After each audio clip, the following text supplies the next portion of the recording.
Another big win for the Dogs this time, Matt. It was 35-3 final score. I thought the offense was adequate today. They had 449 total yards, 5 touchdowns on the ground. But, Dean, this was about the defense. I thought they were dominant again for the third game in a row. Ryan, they only give up 7 first downs this entire game, only 39 rushing yards. They were very, very good. I think it was very basic, vanilla offense. They just wanted to run the football, get this game over with, but the defense was outstanding. It was an outstanding performance from the Dogs defensively. Make sure your backyard is in order. Make sure your outdoor spaces are in order. Our friends at Soaly Outdoor Furniture have got a great deal for you. 20% off in this very small stretch of time for Black Friday. Use the code DEAN10. Get red and black. Get light blue and white. Get whatever you want. Mountains, lake, ocean. Ryan, customize your backyard. It's hard to lose games when you only allow 38 points in the first half. It's 38 yards in the first half. Yeah, I'm completely with Kirby Smart with what he was saying in the press conference that, look, it's just a far inferior opponent. They're not as big. They're not as fast. This is what should happen for those upset about no cover. This is what it is. Yeah. This is just what it is. I know there's going to be some of y'all complaining about that. Look, they just looked way bigger and faster. That's exactly the way to put it. I thought that the defensive line played really well. There Elijah Griffin. I can think of about 4 or 5 plays max that went for 10 yards for Charlotte. I don't know if they even did that. What was the total yardage for them? It was about 180 when you added up. 169. 169, yeah. But you can't really look at the stat sheet and make too much out of this game. They wanted to come in here and run the ball, make this game quick, and get out. For Gunner, this is whatever. It's just whatever. He threw the interception. It was a bad throw. He did throw for 81%. I was right down the line on that on the field for that, and he just should have. You either got to overthrow that or not throw it at all. The guy was draped on Lawson Lucky, and he just underthrew it and went right to the guy. So that's what happened on that play. Just I don't know if you can chalk it up to bad throw or bad decision or a little bit of both. Doesn't help his Heisman chances, but he probably doesn't care about that much. Running the ball, they got a lot of Bo Walker today. Maybe he's past Dwight Phillips on the depth chart. Kind of hard to tell, but it looked like that. They got Roderick Robinson in there a little bit. No Chauncey Bowens, but we expected that, obviously. This is what you want for Georgia. Just come in, get a win, get out. Not looking ahead too much at the next week, but there are only six days until Black Friday, and they got to play Tech. Big game. Yeah, I mean, Cupcake season is fully over. They didn't want to do anything, and like Ryan said, they just leaned on their size, talent, and depth to win this game. Everyone knew they were going to run the ball. They did. They ran for 192 on 42 carries. None of these numbers are jaw-dropping. It wasn't the most exciting game, but it was 28-3 at the half, and Georgia just kind of ran it out. I think if we're nitpicking a little bit, would have liked to have seen the second and third string offense maybe put something more together. They just had the one touchdown in the second half. But again, if they really wanted to, they probably accomplished that. But they played the game. They got it over. It was one of the quickest and fastest games that I've seen covering this team. I'm sure we've got details on Dawg Post, but it was a classic Cupcake victory. Yeah, we got details right now on riding home. This game was officially 171 minutes. I'll let someone else do the seconds. That is the fastest game that I have on record for the Georgia Bulldogs since 2010. It is the fastest game that Kirby Smart's team has ever played. It coincides with the longest game of Kirby Smart's tenure, as well as I think the longest game of Georgia history, which was earlier this season against Austin Peay. People say, well, this, that, and the other, but the time of the game was the time of the game, and it is what it is. Nothing to do about that. I thought it was a great fall day in Athens. It was beautiful. It was really nice. You get a lot of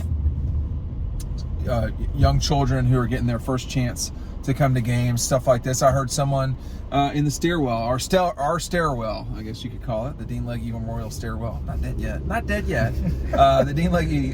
We got our steps in today. I got my steps in. I wish I could look at my phone right now. I texted my wife, who is surviving the Clemson game right now with our son.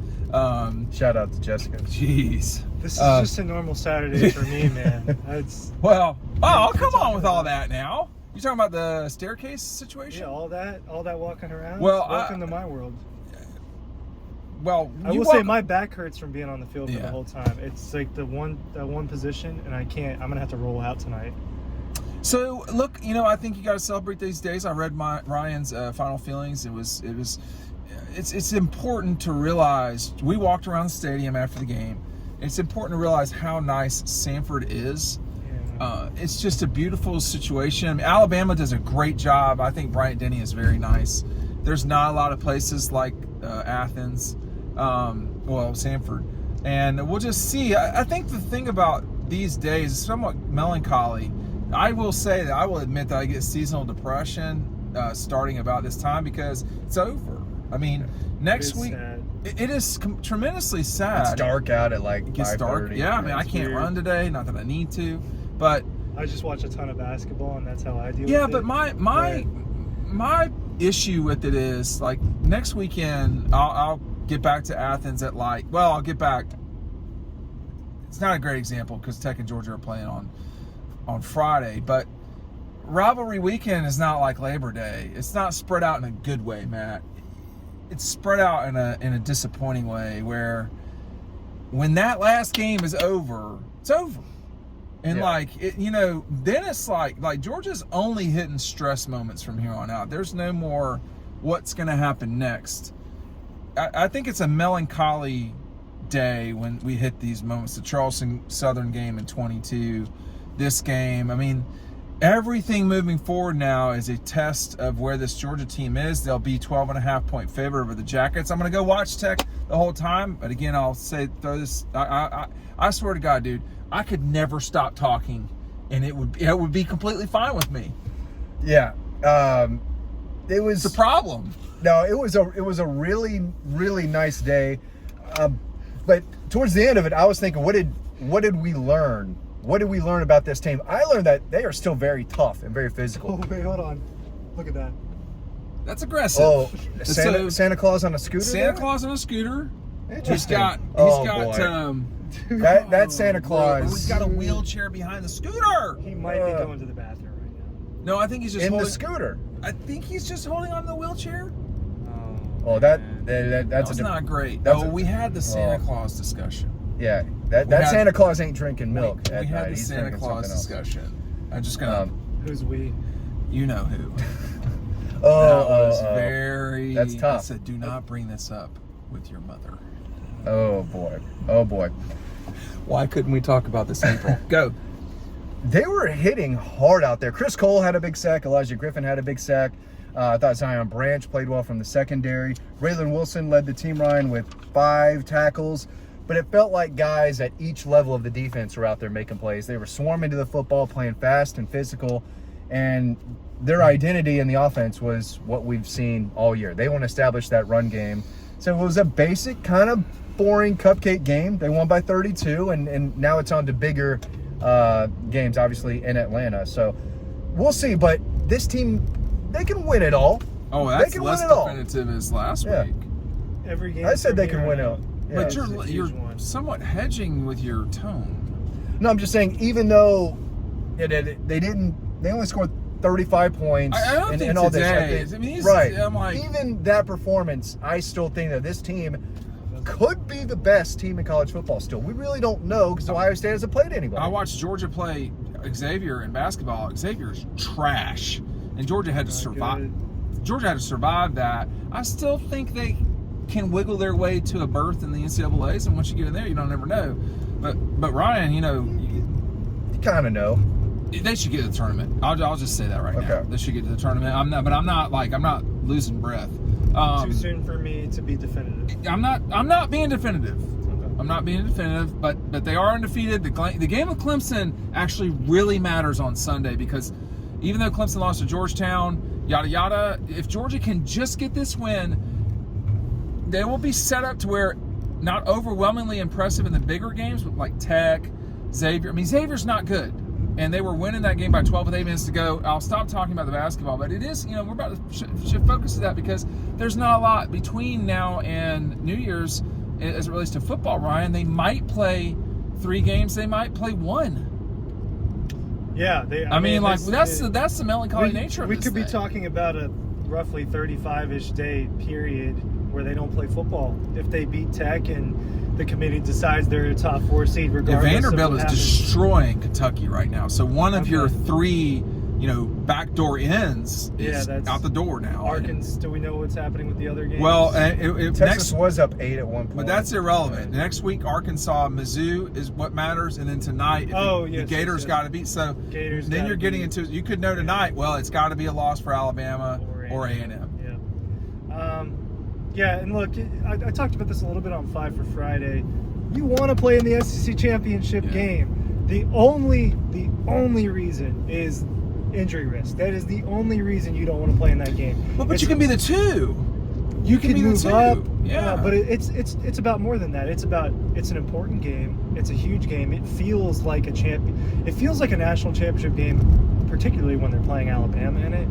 There is a feeling that it's difficult for me to describe when you're on the field in pregame warmups or just on the field during these games. When it's in Mercedes-Benz Stadium and it's a huge game, or when it's a Georgia-Bama or just a Georgia huge game, it feels like there's so much on the line, and there is. It's pride. It's another trophy for the program. You should want Georgia to go there and do their best to win that game. And look, they might get a bye without even having to play in it. We'll see how that goes. They might not. They might get a bye, or they might play in it and lose and get a bye. All those things are still on the table, but you should want Georgia to go there and be a part of that game, because it is a special game, and I like going to it too. So the Tires Plus does not give us, they're not a sponsor on the east side. They always do a good job.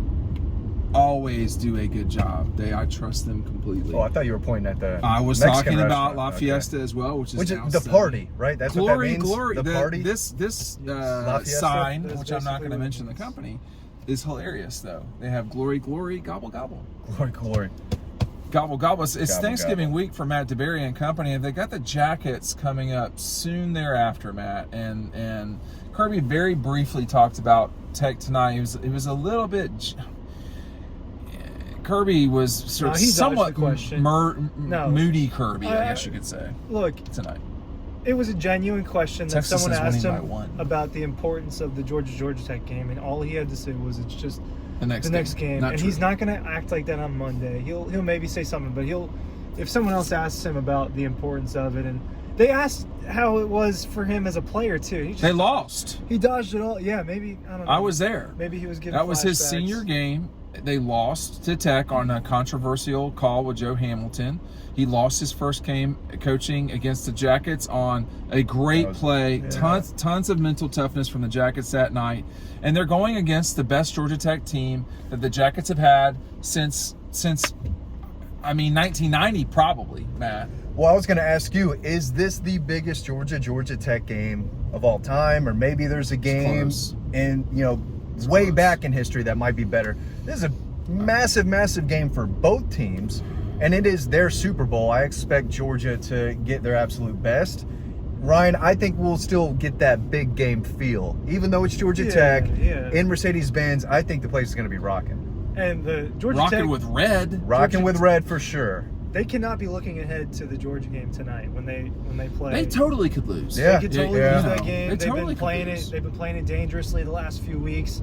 They can't stop anybody. But losing No, that game, that's the problem. losing tonight to Pitt would be a bigger deal than losing to Georgia next week on a couple of levels for them. So Yeah, it eliminates them it would eliminate- completely. yeah, it would. I mean, I don't think that they would fly back up in there with the Georgia win. So Is this the biggest Tech Georgia game That's a ever? good question. I think it might be. yeah, Statistically speaking, there were some ranked versus ranks for a while. Tech is actually, But if they beat Pitt tonight, well, they should beat Pitt. yeah. It's not a 4-point line; it's a 2-point line. Like Tech doesn't stop people. But they'd be 10-1 and Georgia's 10-1. We've Yeah. never seen that Yeah. before. I mean, we've seen good Tech in 98-ish, 2009. 2009, but Georgia was not Yeah. good. And they just Ran went through down them. there and stuffed. I was certain Georgia would lose that game. I could not believe what I was watching. Caleb King torched Caleb, them with Sean. Rashawn, Yeah. Joe Cox was out there throwing 9 passes, or 14. He was 9 of 14. And, Demaryius Thomas, RIP, He dropped a ball that was, Josh Nesbitt had a hard time after that game. And that's not me hating. I understand it. People don't understand, I think. He's from Greene County. He's right down the road. But the thing about this game for Tech that is hard for the Georgia folks to understand is that it is Tech, Florida, and Auburn wrapped up into one for the Jackets. And it is I think they over-focus on Georgia personally. Who's their second biggest rival? I think technically it's Clemson. But I mean, the fact that everything's gone for them. about it, they don't play Auburn. They don't play Alabama. They did for years. And the Clemson Tech, long story short, where Clemson got the $2 bill thing was from when Clemson fans, Tech when they were in the ACC, before the ACC, they were going to cancel that series of Clemson. Clemson came down, spent a bunch of $2 bills, yada, yada, yada, the rest is history. Mark Rick Field used to hold a lot more people than it does now. It was a big money game for the Jackets. But the long and short of it is, just in my opinion, Georgia Tech has focused too much on Georgia. And I think that Brent Key has done a phenomenal job at Tech. I think that Tech should be in this universe of good, personally, because you're in Atlanta. And I think that, this is a rivalry of my childhood. Florida was so far away. I couldn't understand what Jacksonville was when I was 8. Or, Auburn was a big deal, don't get me wrong. But when you grew up where I did and went to McLennan Elementary School and your school was adopted by Georgia Tech and it was nothing to go to a Tech game and it was a lot more trouble to go to a Georgia game. I played at the Thriller Dome in Atlanta. I played there. I played on the tennis courts there. I played on the basketball courts there. I understand Tech because I've had very good friends that have played there. Shout out Daryl. Shout out Chico. Shout out a lot of people. Chico. Oh, that's I'm not going to go any further than that. And I've had friends that have coached at Tech. And my personal opinion is they are too caught up in Georgia. But there is no bigger game for Tech than Georgia every year. There is no bigger game for Georgia than when Tech beats them the year before. That's what Tech and Georgia is. I remember Mark Rick nearly getting fired in 2014 because of the Tech game. I mean, this game matters a ton. It's just matters differently. Probably should have been fired after that. Speaking of Georgia Tech, Juan Gaston Jr. could be a top 10 pick. He was mauling, and his dad, who played at Tech, was rocking his Georgia gear on. I saw him pregame, but a lot of young players, Ryan, I thought played. Juan Gaston should have played receiver and tight end at Georgia, but whatever.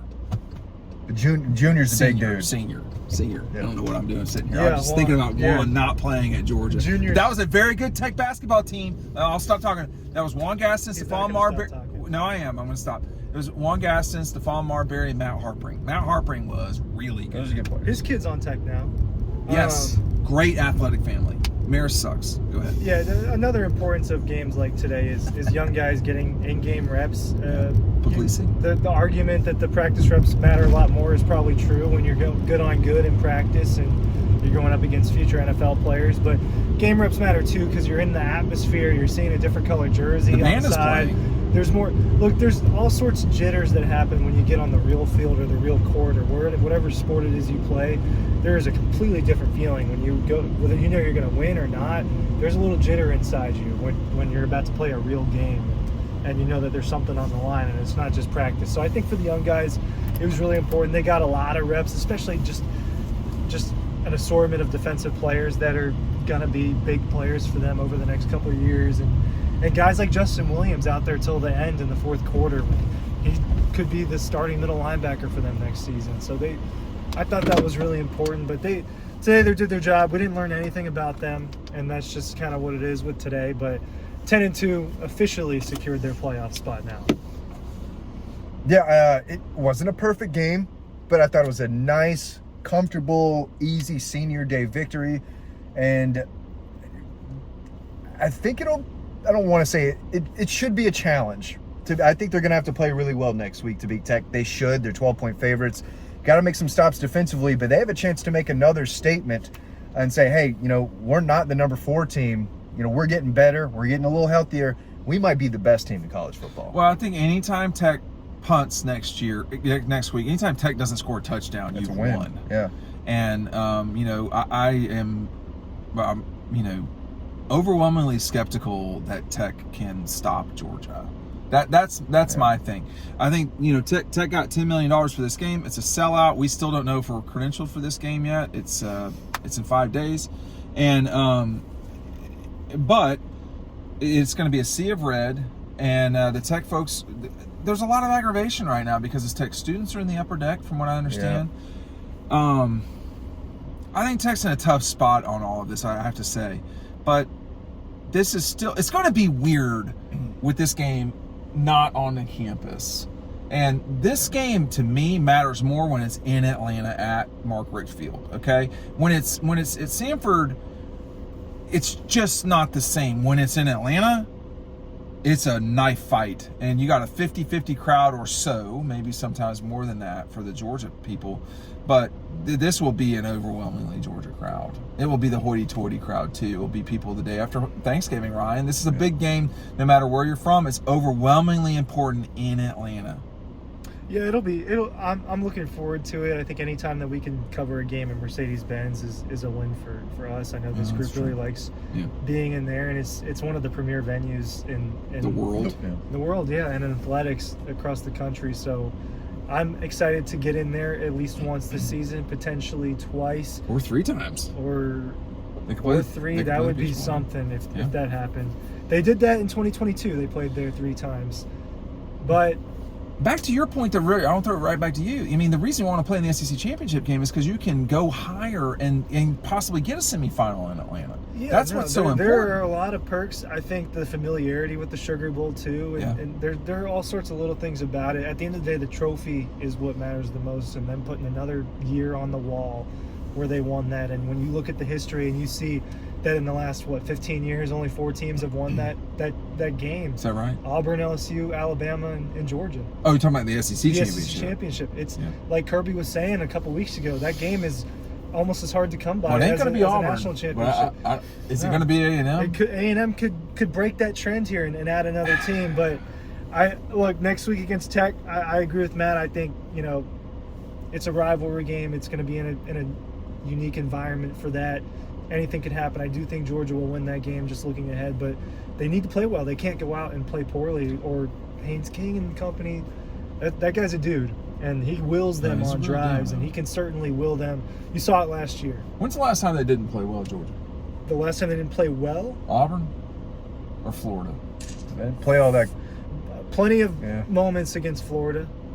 Plenty of moments against Florida. So both the 2 games I mentioned were rivalry games, and I think Georgia should fully expect Georgia Tech's best shot. Yeah, well, that Florida game's an example, right? We think that Georgia's significantly better. That was a 4-point game. Florida had its chances at the end to get ahead. I don't look into the percentages and the numbers and the spreads that much. It doesn't. I do. It never meant anything to me. Just because I think anything can really happen on the field, so I don't really care about that. It's fun for our picks, but anything can happen, especially on a neutral field. Has the Brent Key Georgia Tech team played in the Mercedes-Benz? Yes. Okay. Last year, played right? Notre Dame and North Carolina. There. Okay. If I'm not mistaken, those could be slightly wrong. I mean, Tech is familiar. I mean, Georgia's played there more. Georgia beats everyone there except Alabama, basically. They lost to LSU there in 19, Correct. But I mean, my point is they're very comfortable there. I think the players really enjoy that atmosphere and the big game moments like Ryan was talking about. So it won't be a playoff or an SEC championship game, but I expect it to be a pretty live crowd. Yeah, it's going to be strange. It's a preview to next year, Georgia, Florida, but this game matters a lot to Georgia folk. It matters a ton to Tech. Don't get me wrong, but this game matters a lot to Georgia people, particularly those of us / those of them who have ties to Atlanta. It matters in a way that is strange to describe, but it is a big deal. And I think that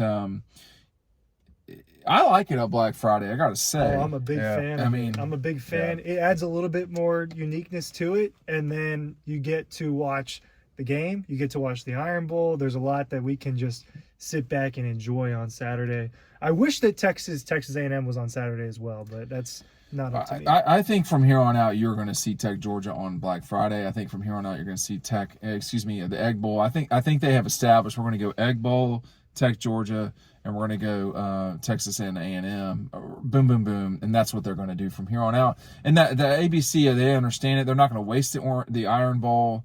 There's just too much good out there, and then they can also do whatever they want with Clemson and Carolina, and they have shifted it to the SEC network, I think. So that rivalry was fun while it lasted. Florida State, trash, full Florida trash. That should be on Cartoon Network or something. Comedy Central, that's where it should be. Comedy Central. That's where they need it. Georgia takes care of the Charlotte 49ers or Bobcats. Yeah, 35-3. If you wanted to cover this line, that was your mistake. Thanks for watching.